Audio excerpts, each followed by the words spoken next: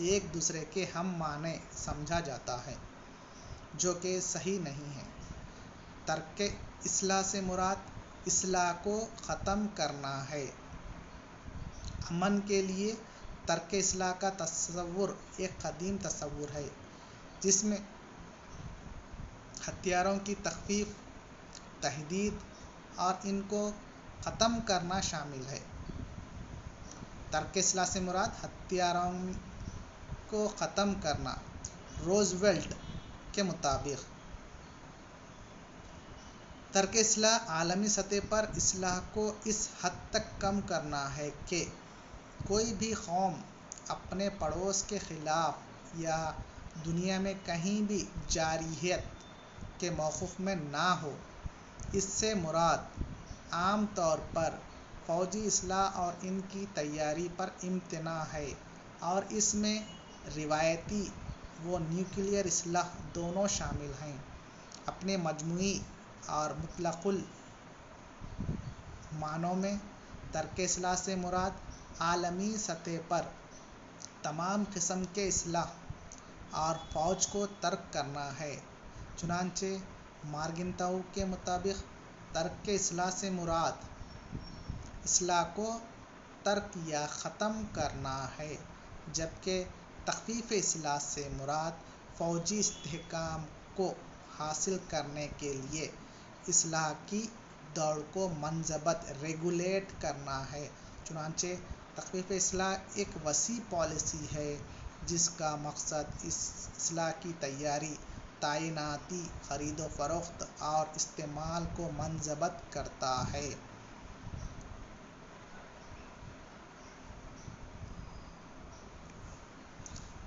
Charles W کیگلی کے الفاظ میں ترک اصلاح کے مقابلے میں تخفیف اصلاح کم جوشیلا تصور ہے، چونکہ اس میں اصلاح کو ختم کرنے کی بات نہیں کی جاتی بلکہ اس کا مقصد اصلاح کو قواعد و طریقے میں ڈھالتے ہوئے ان پر نگرانی رکھنا ہے۔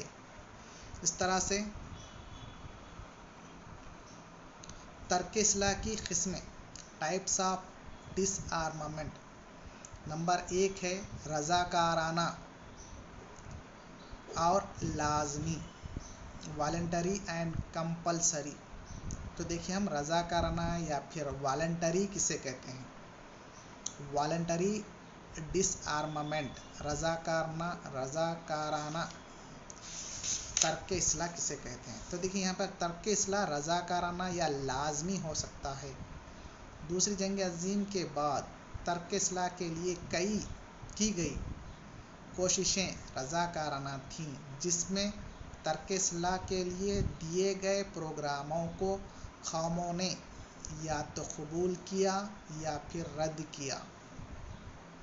ترک اصلاح سے متعلق سوویت پروگراموں کو امریکا اور امریکی پروگراموں کو سوویت یونین، یعنی کہ دو مخالف نظریات، امریکا سرمایہ دار policy, Soviet union communism policy. جب امریکا نے کسی ترک اصلاح کے اوپر بحث کی، کوئی پالیسی بنائی، تو اس کو سوویت یونین نے نہیں مانا، ریجیکٹ کیا۔ اسی طرح سوویت یونین نے کوئی پالیسی بنائی ترک اصلاح کے متعلق، تو امریکا نے اس کو ریجیکٹ کیا۔ جبکہ بعض معاملات میں ترک اصلاح لازمی ہو جاتا ہے، جیسے پہلی جنگ عظیم کے بعد۔ یہاں پر ہم لازمی ترک اصلاح، وہاں پر رضاکارانہ، کوئی ایکسیپٹ کر بھی سکتا ہے یا پھر ریجیکٹ بھی کر سکتا ہے، اس پر اوپر امپلیمنٹیشن کے لیے رولس اینڈ ریگولیشنز نہیں رہتے۔ جیسا کہ لازمی کے معنی کمپلسری اس پر عمل آوری کرنا پڑتا ہے۔ جیسے پہلی جنگ عظیم کے بعد 1919 عیسوی میں کیے گئے معاہدے ورسلس میں جرمن افواج اور اسلحہ کی تعداد کو گھٹا دیا گیا تھا۔ ورسلس معاہدہ جرمنی کے لیے لازمی ترک اسلحہ تھا۔ اس کی فوج کو، اس کے اسلحہ کو اتنا کم کیا گیا تھا کیونکہ پہلی جنگ عظیم کا سبب جرمنی کو سمجھا گیا، تو جرمنی کی اسلحہ کو اور فوج کو کمی لائی گئی، لازمی ترک اسلحہ۔ اسی طرح 1922 کے واشنگٹن معاہدے کے بعد امریکہ و برطانیہ نے جاپان کو ترک اسلحہ کے لیے مجبور کر دیا تھا۔ لازمی ترک اسلحہ کہلاتا ہے یہ۔ اسی طرح سے قسمی اور عددی، کوالیٹیٹیو اینڈ کوانٹیٹیو۔ قسمی ترک اسلحہ کا تعلق ایک خاص قسم کے اسلحہ کو ترک کرنے سے ہے، جسے P T B T, N P T, I N F, SALT معاہدات کا مقصد خصوصی نیوکلیئر اور تباہ کن قسم کے اسلحہ میں کمی کرنا تھا، جو انسانی زندگی کے لیے بے حد خطرناک اسلحہ تھے۔ اس کے لیے P T B T, N P T, I N F, SALT جیسے کمیشنز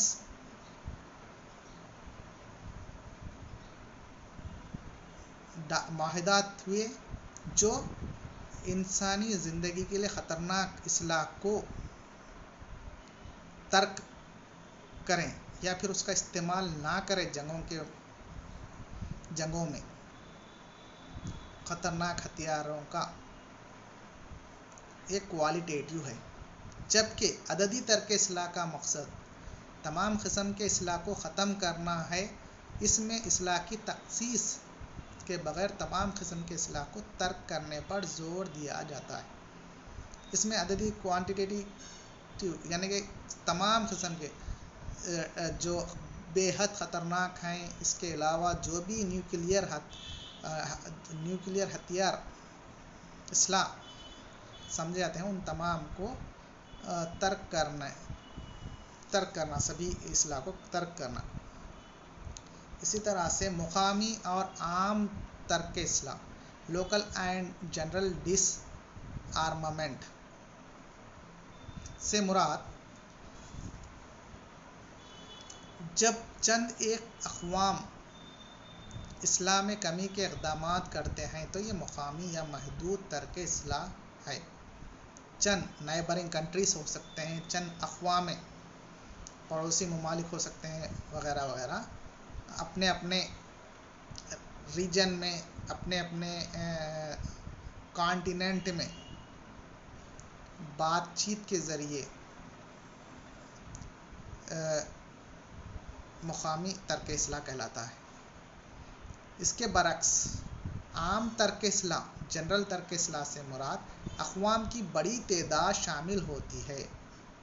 چنانچہ 1817 میں امریکہ اور کینیڈا کے درمیان طے پایا ترک اسلحہ کا رش بگوٹ معاہدہ مقامی یا محدود ترک اسلحہ کی مثال ہے، جبکہ مجلس اقوام اور اقوام متحدہ کی جانب سے کیے گئے ترک اسلحہ کے اقدامات اور عالمی کانفرنس عام ترک اسلحہ کی مثالیں ہیں۔ جو ممالک اپنے حد تک پڑوسی ممالک سے یا پھر کسی اور دوست قریبی ممالک سے جو معاہدہ ترک اسلحہ کے بارے میں کریں گے، وہ لوکل کہلاتا ہے، آپسی بات چیت کے ذریعے۔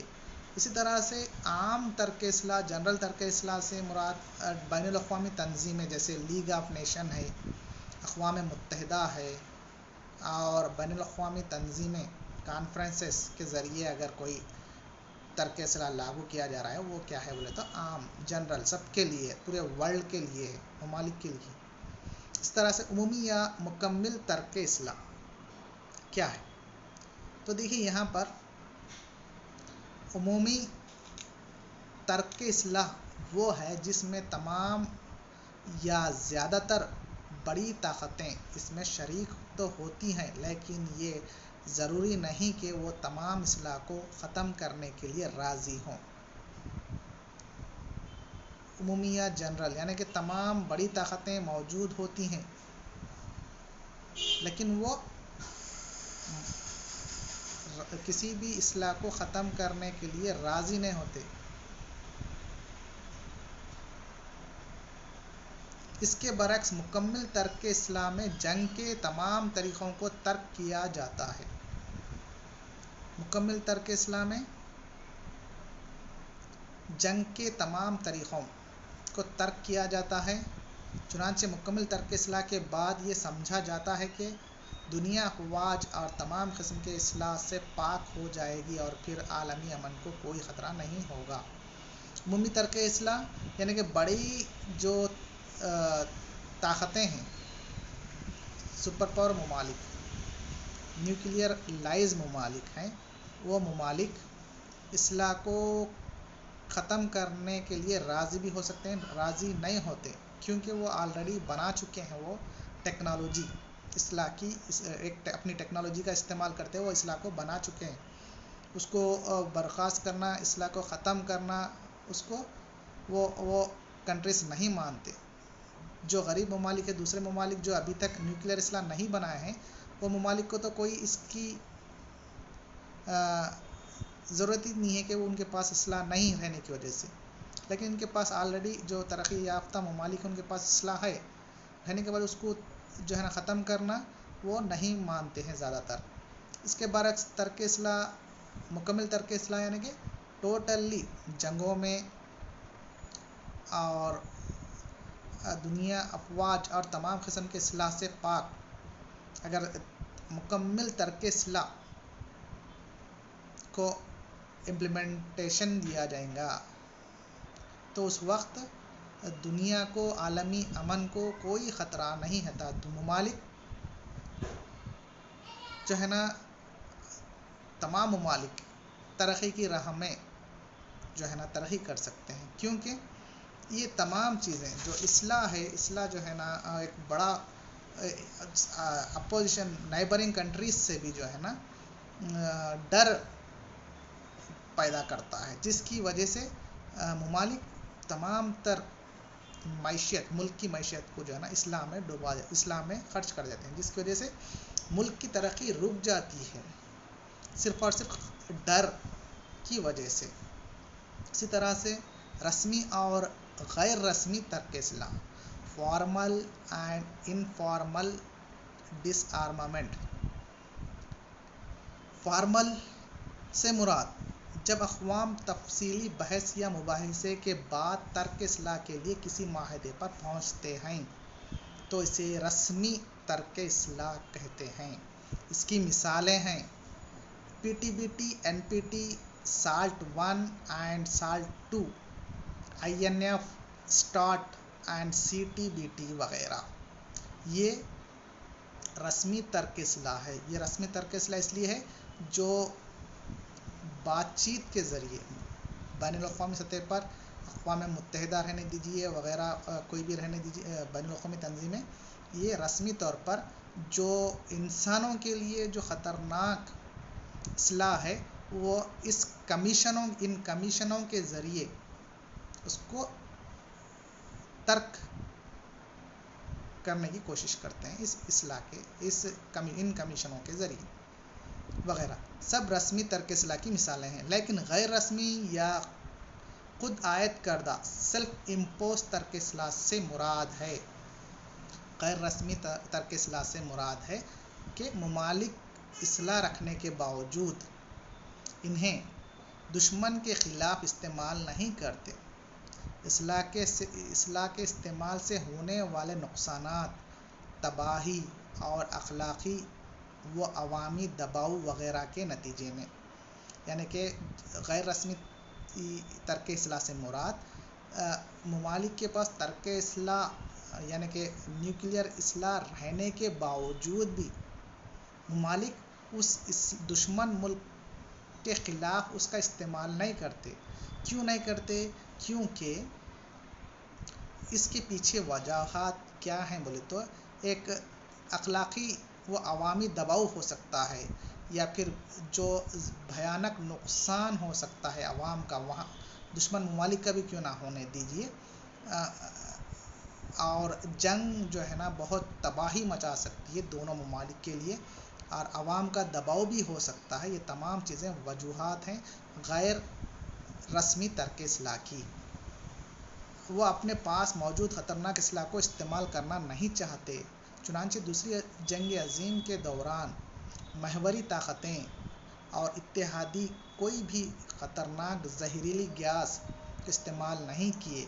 1950 اور 1953 میں لڑی گئی جنگ کوریا کے دوران بھی مخالف فریقین نیوکلیئر اسلحہ حتیٰ کہ روایتی اسلحہ کے استعمال میں حد درجہ احتیاط سے کام لیے۔ 1991 میں خلیجی جنگ کے دوران بھی